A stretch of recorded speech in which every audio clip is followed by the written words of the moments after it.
Hey, Magnus here, and in today's episode, we're going to be talking about I guess it's Halloween, but today we're going to be talking about two different ways to key out your background in front of a green screen. One quicker and one a little bit more time consuming. Check it out.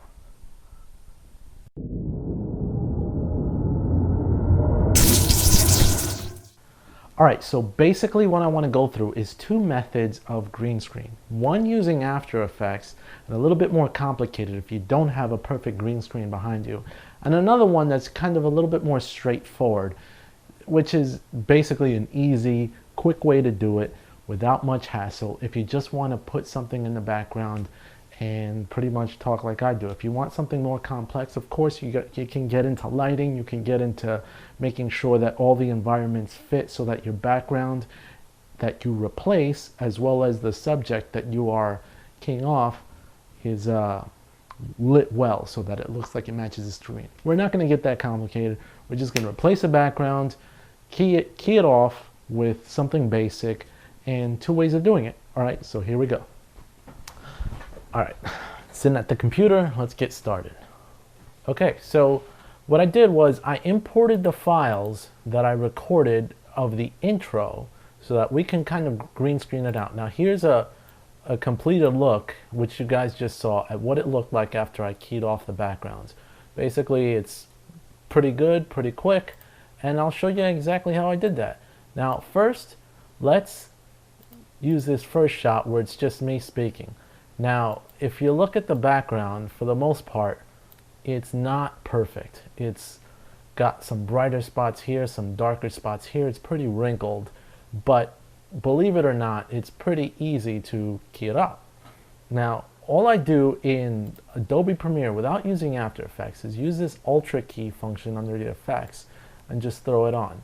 Now, one piece of advice before I continue is that off the 5D Mark IV, I used the 8-bit 422 4K files.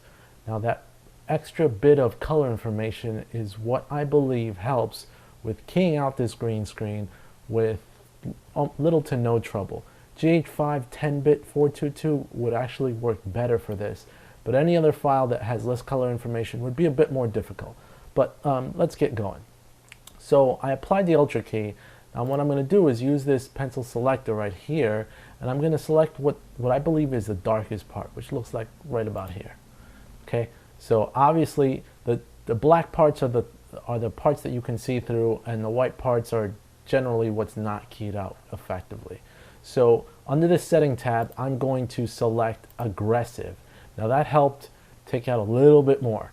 And the final step, I go to this matte generation portion, pull it down, take the highlights, turn it all the way down, and voila. Now if I look at me, I seem to be pretty good.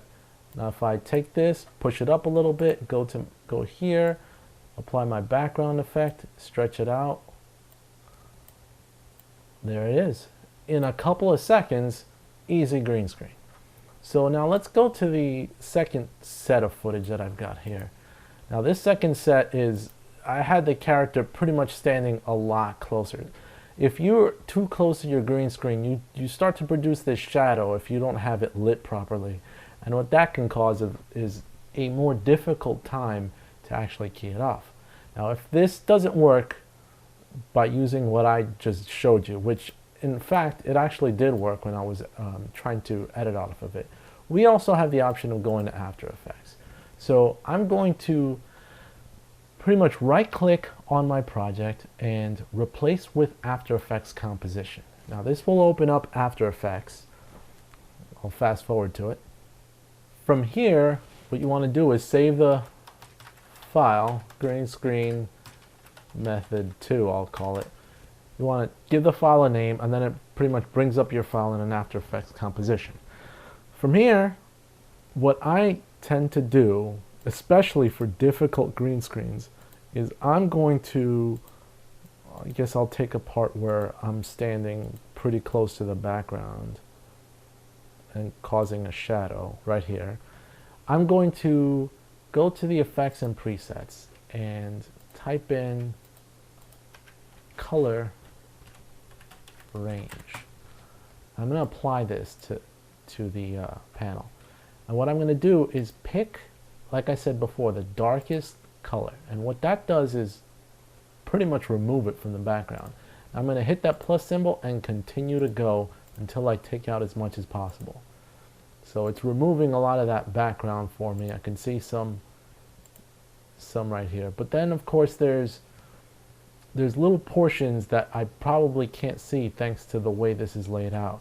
So I'm going to go and switch the view to an alpha view. And now I can see a little bit more specks of where that green screen wasn't keyed out properly. Now this is a method that I have used that's tried and true when it comes to really difficult green screen. Now again, it's important to work with files that have as much color information as possible, because it'll be an easier time when you're trying to key out your footage. Now for the most part this looks pretty good. I have my picker right here, and if you look at the upper right where it's info, you can see that this was partially shows green, even though it looked like it was completely a black area. Let me see if I can find any more. I kind of tend to scrub to see if I can see more areas that I would have to pick with the color range. And for the most part this could be a little bit time consuming, especially if you really want to work to key out all that footage. And once you think you've got your footage scrubbed, I mean cleaned, you really might not, because when you scrub through the footage you'll find that there could be additional frames that you didn't key out the green, which is what you wanted.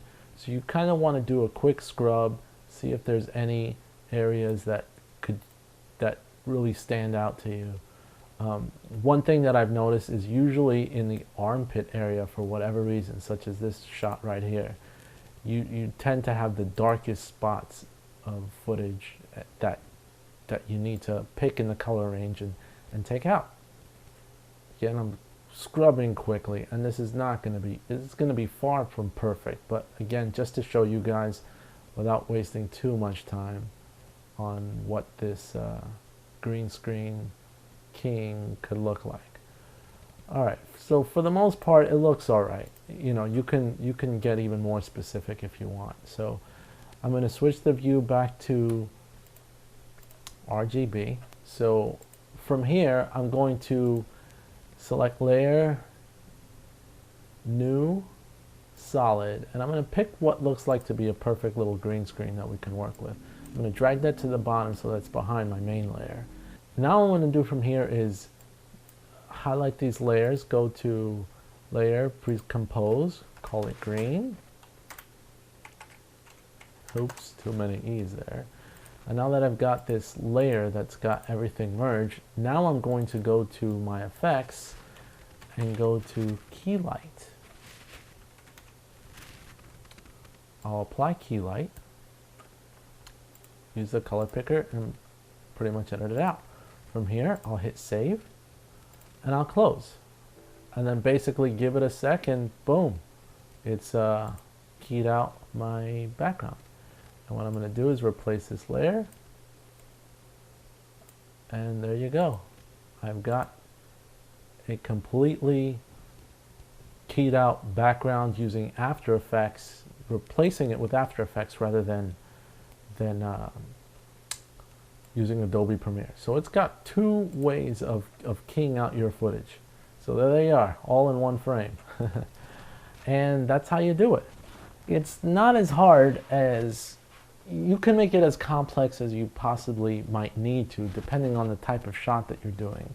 But if it's something as simple as what I've shown here, it can be a really quick process. My main recommendations is get plenty of light. Try to make it as easy on yourself as possible to edit. If your camera has the capability, record in as much color information as possible. 5D Mark IV does 8-bit 422, and the GH5 does 10-bit 422. The more information, the easier it's going to be to key out the background. And that's it. So let me know what you guys think in the comments down below. Like, share, hit my Twitter up at Magnus547. Check out the videos on the side, And as always, you can make my day if you subscribe today. This is Magnus, and I'm out. By the way, if you're watching this on Facebook and want to see these videos sooner, I would suggest going to YouTube and subscribing to my YouTube channel, Magnus547. That way you'll see the videos as soon as they come out. Take care, guys.